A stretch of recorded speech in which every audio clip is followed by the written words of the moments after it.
to take the perfect entry? It's probably a question that you ask yourself pretty often, and today I will give you the answer. It's actually way easier than you think. So first of all, you need to have a strategy, of course. You need to know where are you entering in the markets, where are you exiting in the markets, what do you want to see before you enter a trade. These are all very important things that you have to be noting down first, I would say in a checklist type form, before we can go on to the rest of the steps. What you definitely should include in your strategy is what you want to see higher time frames doing, what you want to see lower time frames doing, why you want to see a possible entry being formed, are you using liquidity, are you using timing in the markets, all very valid things to ask yourself. Now let's say you're doing all of this, you're using liquidity, you're using timing in the markets, you're using point of interest areas, you're using higher time frame analysis, you're using the lower time frames for your entry, basically the whole package. You have a lot of variables that will dictate the outcome of your trade. To start off with that, very important, like I said, you need to have a checklist so that every single trade you're taking every single variable into account. What I see a lot of traders do is that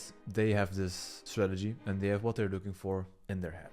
And I used to be this way. Believe me, I used to be this way, where I thought, okay, I have my strategy in my head. I know what I'm looking for, right? I know what I'm looking for. I can see trades form right in front of me. I can spot what I need to see. No, you can't. I know you have the strategy right in front of your eyes. In your brain, you know what you need to be looking for. But still, I can guarantee you, if you do this over 100 trades, there will most probably be 30 to 40 off. You will forget one variable, two variables, or maybe even three. And by the way, maybe not even only forgetting, also justifying yourself for not doing this, not following your plan. So if you put your strategy in a checklist type form right in front of you, so for example, you're backtesting right here, you have your strategy right here, right? I split my screen up in basically 4 parts, and 3 of the 4 are my FX replay, and 1 of the 4 is my strategy checklist, or my live trading view, right?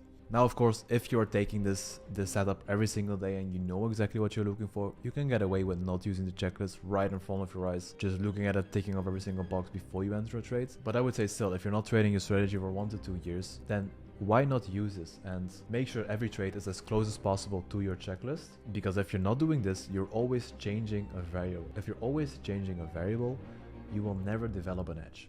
And if you never develop an edge, you don't know what to expect. The amount of losses, the amount of wins, you have no data at that point. With that out of the way, you are executing trades correctly. Very important to start with. If you're doing this, we can go on to the next step. So the next step will be listing your confluences. So we're going to use a strategy that I use. This is basically it. These are the confluences that I'm looking for. Liquidity rate between an 8 and 11, prices in a high time frame point of interest area. This can be a fair value gap, order block, previous liquidity points. We have created a market structure shift, and we have room to the next point of interest area. So if we then take this to the live markets right here, or the backtesting markets on FX replay, we can search how can we put this into practice. So for an example right here, price came down very aggressively right here. It came up to this point, to this order block, rejected it, but it did not break the previous low. So what can we assume? That price is not going to break this low yet, and is going to go to the next high first. So the next high in this example is this one, but as it is the high that caused the pullback to happen, we're also going to look for the next high in the previous price select. So the next high right here is this one. We want this high to be broken. Is there something else? Is there another confluence that we can align with this high? There is. There is a fair value gap right here. And there even is a fair value gap right here. So what do we do? When price comes to the zone, we're going on a lower time frame. Let's go on a 1 minute. This is where I particularly always enter. So we're coming on a 1 minute. So then we have our point of interest area settled.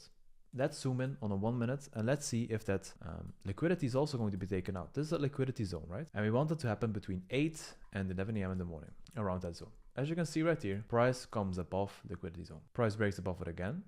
So we have now point of interest area checked, liquidity zone checked, liquidity rate checked. Then we want to see a market structure shift. So where does it happen? There is a market structure shift right here, as this one was the previous lowest point in the pullback that broke this previous high. So market structure shift right here. Why do we enter? We enter right away, but our stop loss needs to be above this high. Now, what can our take profit be? It's going to be the opposite side. The opposite side will be or this low, but as you can see, it is only a 1/1 risk to reward. So we're going to zoom out a little bit more even. And then we are going to search for point of interest areas in this price leg. Basically, I call them point of sabotages. These are points in the markets that can change the direction of your trade.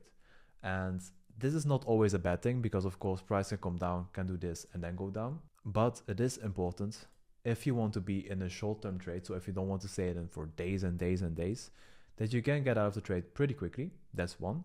And that your stop loss is always safe. So if it is at a very, very high point, as it is right now, you can get away with targeting these lows, or you can get away with even targeting these lows, as your stop loss will be protected anyway, as this is the highest point of the pullback that there was. But let's say it is not at this point, and maybe it is somewhere around here. You want to be out of this trade pretty quickly, as price can still rate these highs that you have at your stop loss. So for now, I would say the best target right here is this order block, as this one was the lowest point that created the new previous high. And then if we look at it right here, as you can see, there comes a pretty good reaction, have a liquidity grab, and then we have the new pullback. So what did we do to find this trade? We found a higher time frame point of this area. We found a liquidity zone. It was rated at 10 in the morning right here. So perfect London session rate. We had enough room to our next point of this area, and the trade was basically settled. As you can see, there goes a whole day over this, where it is not getting take profit out. Price comes here again to a new point of this area. Now on a lower time frame, takes out liquidity on a lower time frame. These highs again. This is at 7 in the morning. Right here it does it again at 8:30. Comes back to the zone, and then it moves down. Where do we have a market structure shift? Right here. Where can we enter? Right here. It also comes back. Still, you have to put your stop loss above the highs. Target, same thing. If we look at the other direction, we have a low right here.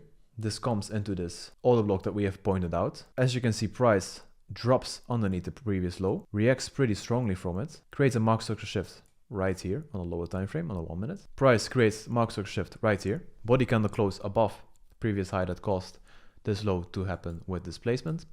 So exactly right here. Where can we enter? Probably somewhere around here, or exactly at the market structure shift. What is our target? Now, very important. Our target is not going to be this high. As you know, remember, this is a strong high that we want to see keeping its strength. So what can we target? We can target the best place to sell.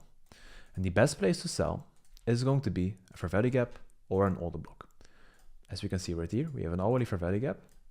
And as we can see, we have an hourly order block. So what could be our target if we would be long from this zone?